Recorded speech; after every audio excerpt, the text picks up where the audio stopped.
Hello everyone, welcome to Foreigner Farming in the Philippines. We're doing the tilapia harvest today. We're draining the pond down. So I wanted to show you guys an example of a tilapia nest. These holes, these round depressions, are what the females dig out to lay their eggs in. And you can see there's one there, there's one there, there's one there, everywhere. As the water goes down, we'll be able to see even more of them. And I don't think they'll be in the very deepest parts. There's another one right there.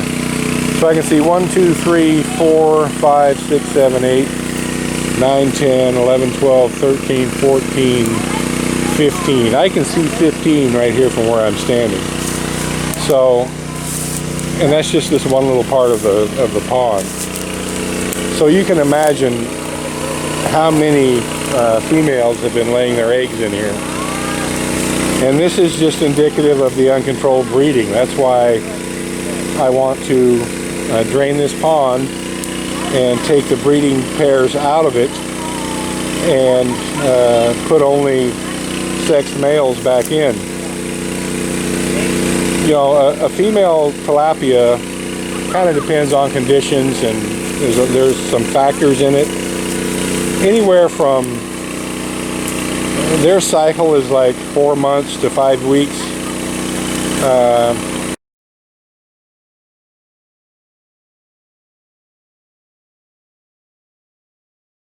They'll lay eggs and brood. They lay the eggs, they're fertilized, and they can lay, you know, between 250 and 1,000 eggs at a time. So just say every 6 weeks or so, every female in this pond could have been hatching 500 or 600 on average fry. And there's probably over 100 in here. So that's 50 or 60,000 fry every month. And, you know, they'll grow, and the ones that aren't eaten by the other fish or whatever. So, you know, that's over 500,000 fish. And there's no way there's enough room in here for that many fish. So what happens is they get stunted. That's my guess, is that they get stunted because there's not enough room for them. There's not enough feed for them. There's not enough area in there to raise 500,000 fish a year. I don't care how much aeration or water filtration or what I had in there. That pond is just not big enough. So it's full of stunted fish, and that's why I want to take them all out. And I won't get anything to selling a fish this long, and I wouldn't want to sell it as a breeder or for someone to raise, because it could be stunted and it'll never get any much bigger than that. So, but I don't want to take the chance of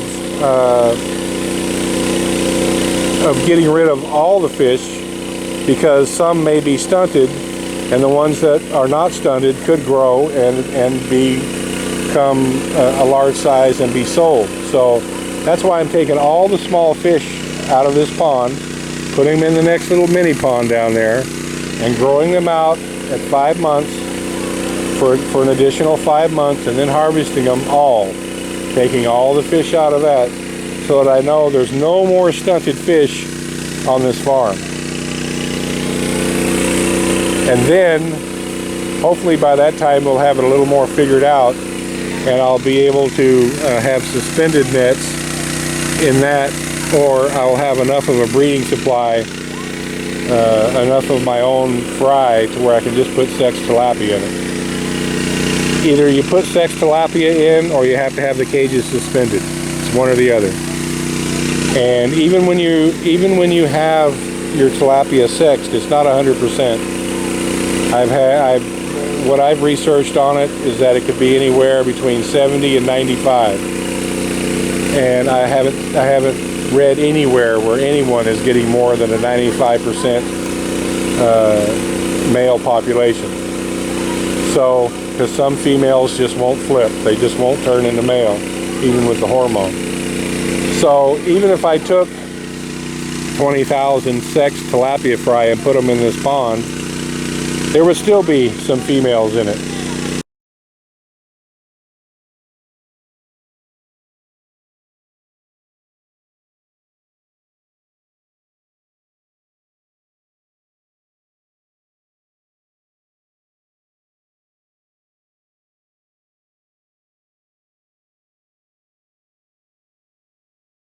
So then I would have to drain it all and harvest them all again, and I would rather keep the ecosystem somewhat going in this pond and just raise them in nets and only have to take out the ones that escaped from the net when they were tiny, like once a year. Because as you can see, this is turned into a project. We've been draining this pond for 8 hours now, and there's still a lot of water in it. So it's not something I want to do often.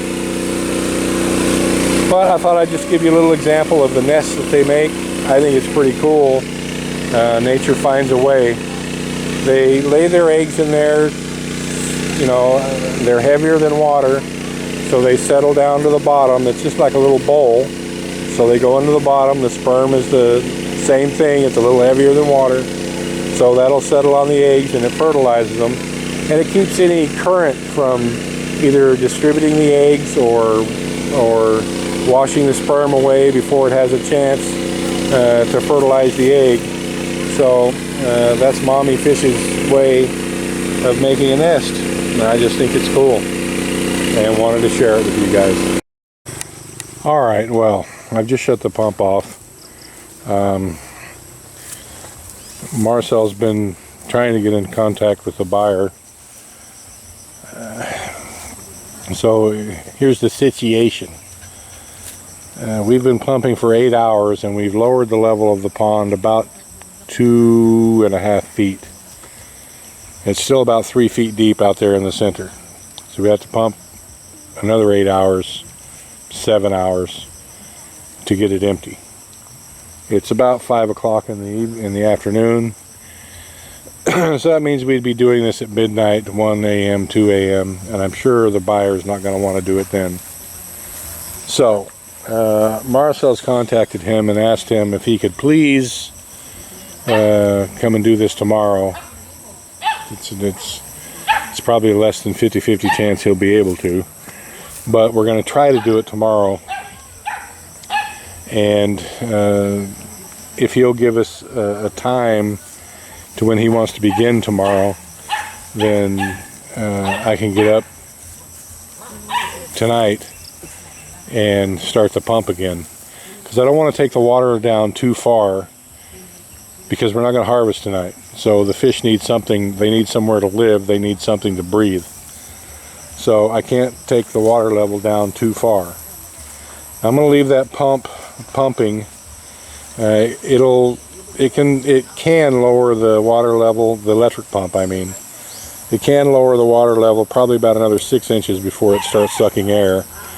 And I am thinking that would be the lowest level that we could safely go for the fish to be okay overnight. So I'll come back down in another 4 or 5 hours and see if it's sucking air, 2 or 3 hours. I'll monitor it, and when it gets down to where it's sucking air, I'll remove these siphon hoses, because we still have 3 siphon hoses in, but I'm going to save some gas. That's why I just shut the pump off. It's still siphoning a great deal of water out. That's the big 2-inch line there, and the other lines are still siphoning as well. So there's still a lot of water being taken out of this pond, even without the gas pump running. But it was, it was. Now we know if we're gonna drain this pond, we need 10 hours with siphon with the gas pump, with the electric pump. You know, we should really, if we're going to do it again, we should hook up a 4-inch siphon, and instead of this Mickey Mouse stuff we got going here. It only cost, well, it probably cost 3,000 or 4,000 pesos to have something to where we could assemble and run it out there, and then long enough to where it went back over this way, so that we would be able to siphon the water out of this pond if we ever needed to do it again in 2 or 3 hours as opposed to 10. So everything's on hold right now. Hopefully we can get it done tomorrow and move along. It is definitely a different look in this pond when the water level is down. I remember during the height of the drought it was actually lower than this, probably by about a foot. So at the lowest level this pond has ever been, it was probably only about 2 feet of water in it. And yet the tilapia survived. Tilapia are pretty tough fish. So we're going to get it down. I mean, I walked around out there. The mud's really deep. You know, I didn't notice how deep the mud was before because I was basically, the water was so deep I was floating. My feet, I didn't weigh that much, and so my feet weren't going into the mud. But now that there's a couple feet less water in there, my weight is really sinking me down into the mud. So I went out in there, and even though it was belly button deep, I was standing in a foot of mud and silt and fish poo and whatever all that's in there. And that was about an hour ago. So there's a lot of mud in there. I would like to be able to dredge it out either by machine or by hand, but there's no way we're going to be able to do that. We're just going to have to put up with this pond the way that it is for the next several years. But at least we'll be able to get the fish out of it eventually. Thank you, everyone. Please like, comment, share, and subscribe.